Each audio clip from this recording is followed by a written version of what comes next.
The Joe Rogan Experience. Have you ever considered something alternative to air-inflated tires? Have you seen some of these alternatives that have essentially spaces in between the upper wall and the wheel?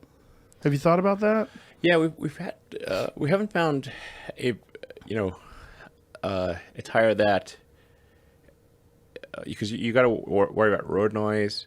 You got to take out potholes and bumps. You got to have like good grip, but you also want to have low rolling resistance so that you get good range.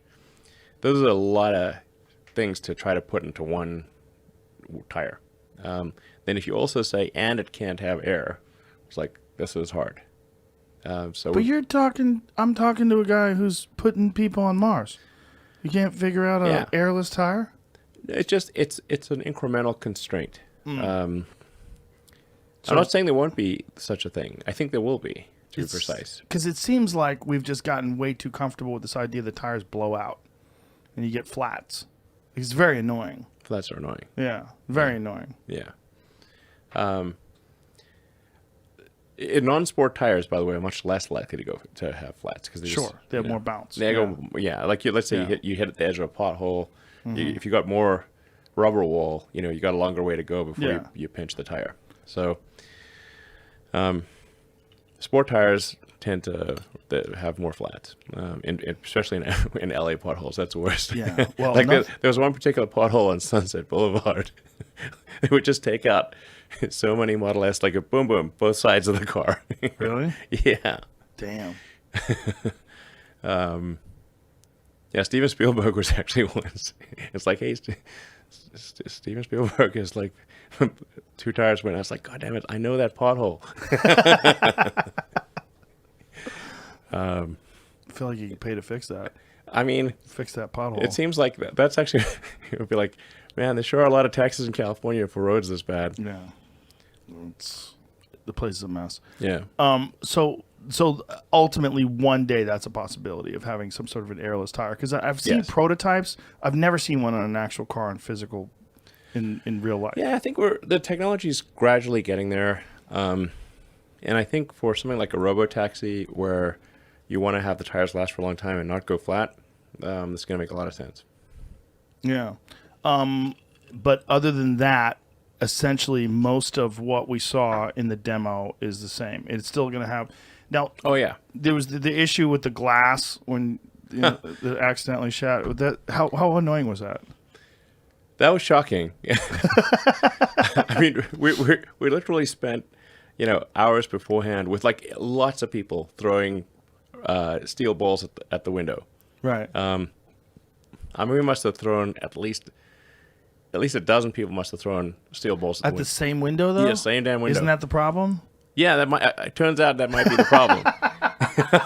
If you keep throwing steel balls, eventually it's going to break. and I did ask Franz to really wind up and give it all. Ooh. And I should have like, oh, take it easy. Yeah. Give me a you don't fake need to wind up. Yeah, we don't need the fastball. But I did ask for the fastball, and we're like, okay, let's go for the slightly slower ball. Do you think it was because you guys were hitting the sidewall with a sledgehammer? Yeah, first? that could be. Like, we're trying to figure out how the hell this thing break because, I mean, we were just bouncing steel balls off it all day. Right. And we think possibly what might have happened there was that hitting it with a sledgehammer might have cracked the base of it. And once you crack the base of it, it loses all its strength. Right. And then it was just have a hairline fracture, and then you hit it anywhere, it's going to shatter. Did you recreate that? We didn't. It's also hard with test glass, like with like when you actually do production glass, it's much more robust than demo glass, because production glass like demo glass you just can't make. You have to have like massive tools and ovens and everything to make the production glass. It's like, and if you don't, that takes a while to do.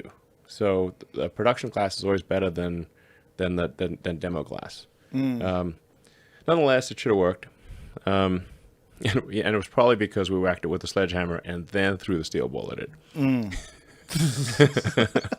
but it will be bulletproof to a handgun. Now, why did you decide to do all that? Make it bulletproof and make it like you could hit it with a sledgehammer. Like, what was the motivation to make it different than just like a Model S? I mean, I think it's like what's cool about a truck? Trucks are tough, and like, okay, what's tougher than a truck? A tank. What about a tank from the future? Okay, now you have a tank from the future. Okay. Yeah, that's bulletproof. Yeah. And how's that compared to it's way tougher than a regular truck. Look, it's fucking cool. Yeah. There's no doubt. That's an armored personnel character from the bulletproof. future. That shit's being like a Halo with a rocket launcher in the back. Have you thought about doing something like that? Somebody's going to do it for sure. For military use? Yeah. Seems like it. I mean, I don't know. That sounds like it'd be fun. I mean, you should like, cruising around the field and like lobbing, shooting rockets. Now, is there ever a possibility that these things are going to be solar powered? Is that someday? Is the solar technology going to get to a point where it's kind of a surface area issue? So, I mean, I think we could possibly put the cover of the truck bed, put some solar cells in that. So if you just leave it out in the sun, probably bring, recharges a few miles a day type of thing. Oh, it would only be a few miles. Yeah. But what about one day? Is it possible that technology could evolve to the point where they could extract more? No, really?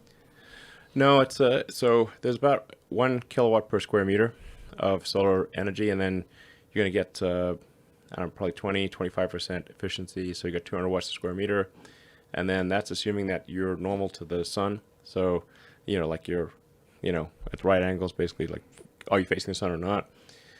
So when you add all those things up, you say how many square meters can you really get, and then how many watt hours per mile. So it's basically, if you could do 10 miles a day, you'd be lucky. Really? Yeah. And that's not going to change? No.